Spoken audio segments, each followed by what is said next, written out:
आइए देखिए, हम लोगों ने प्रश्नावली की परिभाषा पढ़ी, प्रश्नावली की विशेषताएं पढ़ी।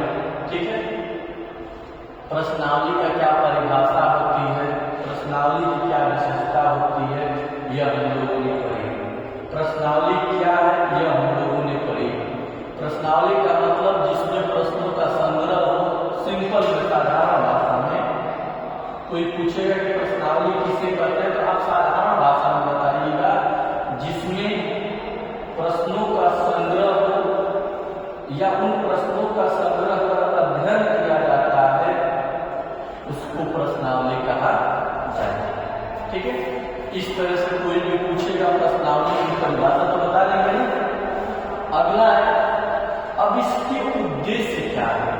देखिए, जो कुछ इस धरा पर, जो शिक्षा में जो कुछ बनाया गया है, उसका कुछ न कुछ उद्देश्य है। चाहे कोई परिभाषा बनाई गई हो, चाहे कोई वाक्य बनाए गए हो, चाहे कोई चैप्टर बनाया गया हो, उनका कुछ न कुछ क्या है, उद्देश्य है। हमारा भी कुछ उद्देश्य पढ़ा रहे हैं, आप पढ़ रहे हैं, आपका भी कुछ उद्देश्य है। कोई इस धरा पर, इस पृथ्वी पर जो कोई है, निरुद्देश्य नहीं है।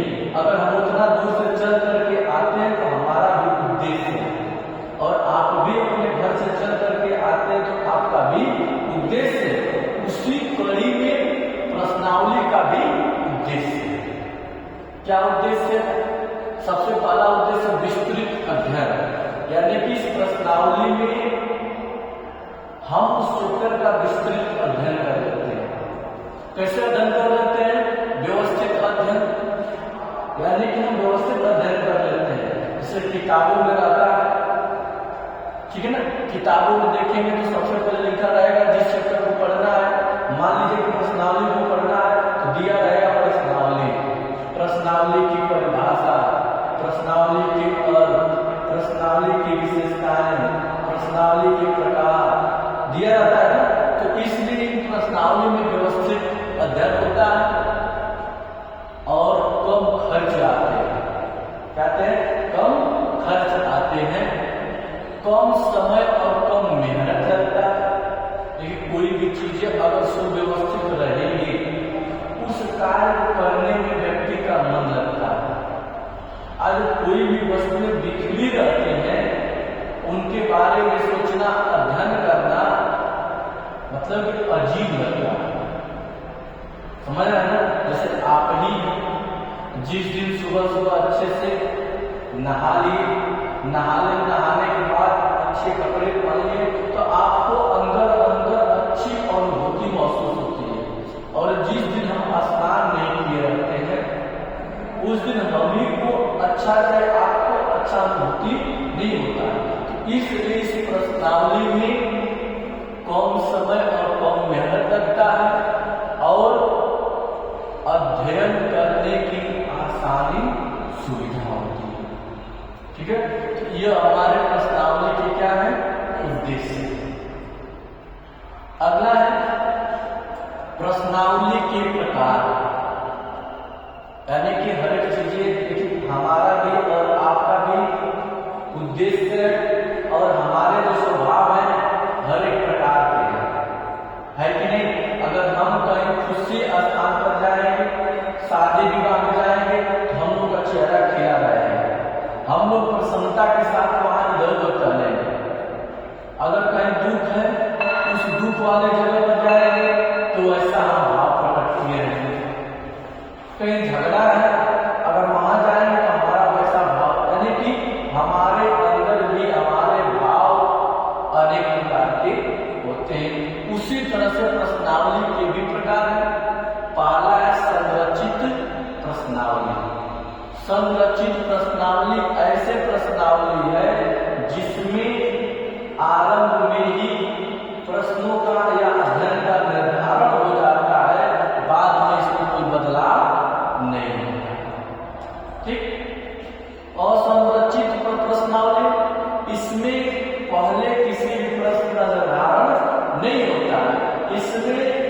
प्रसंग पर लेख लिखे जाते हैं जिससे आंकड़ों को संकलित या एकत्रित किए जाए, उसको हम असंरचित प्रश्नावली कहते हैं। बंद प्रश्नावली वह प्रश्नावली है जहां प्रश्न के सामने, जहां प्रश्न के आगे उसके उत्तर लिख दिए जाते हैं, उन उत्तरों को पढ़ करके उन प्रश्नों का उत्तर दिया जाता है। जिस प्रकार से हम प्रश्न करेंगे कि आपने 2024 में किस आधार पर वोट दिया, और नीचे हम 4 ऑप्शन दे देंगे, विकास के आधार पर, जाति के आधार पर, धर्म के आधार पर, दल के आधार पर।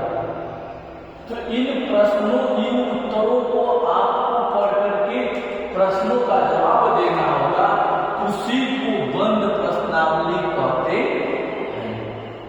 अगला है खुली प्रश्नावली। खुली प्रश्नावली वह प्रश्नावली होती है जिसमें प्रश्न तो दे दिए जाते हैं, लेकिन उत्तर का उत्तरदाता से आशा किया जाता है कि जैसा हम प्रश्न किए हैं वैसा ही हमको उत्तर मिलेगा। जिस प्रकार से आप देखेंगे हमारे सदन में, जब सदन चलती है तो विपक्ष के नेता खड़े होते हैं, प्रश्न उठाते हैं, कहते हैं कि गाजीपुर की चीनी मिल कब चालू होगी।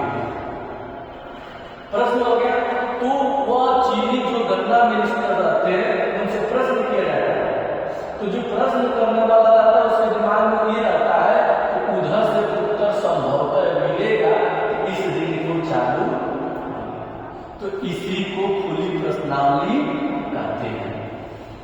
चित्रमय प्रश्नावली क्या है? जिसमें हम चित्र के आधार पर प्रश्न उठा देते हैं। जैसे हम किसी रास्ते से जा रहे होते हैं, बगल का गांव दिखता है, तो उस गांव में अच्छे अच्छे मकान दिखते हैं, अच्छे अच्छे घर दिखते हैं, तो हम वहां तुरंत प्रश्न करते हैं कि यह गांव बहुत विकसित है। जैसे ही हम दूसरे गांव में जाते हैं, वहां झुग्गी झोपड़ियां, टूटी घर द्वार मिलते हैं, तो हम तुरंत वहां प्रश्न निकालते हैं कि यहाँ के लोग बड़े गरीब हैं। तो ये चित्रमय प्रश्नावली। अगला मिश्रित प्रश्नावली। मिश्रित प्रश्नावली वह प्रश्नावली है जिसमें संरचित, असंरचित, बंद और खुली, चित्रमय सब तरीके के प्रश्न किए जाते हैं, उसी को मिश्रित प्रश्नावली कहते हैं। ठीक है, इस प्रकार से प्यारे बच्चों, अगर आपसे कोई पूछेगा कि प्रश्नावली के उद्देश्य क्या है, प्रश्नावली के प्रकार क्या है, आप बता लेंगे ना। सच में अगर परीक्षा में अगर आता है, प्रयास करिएगा अपने कलम से और अपने दिमाग से, अपनी बुद्धि और विवेक से उत्तर लिखने का, क्योंकि यह बातें आपको सुव्यवस्थित एक एक करके बता दी गई। ठीक है, कर लेंगे ना? चलिए, धन्यवाद।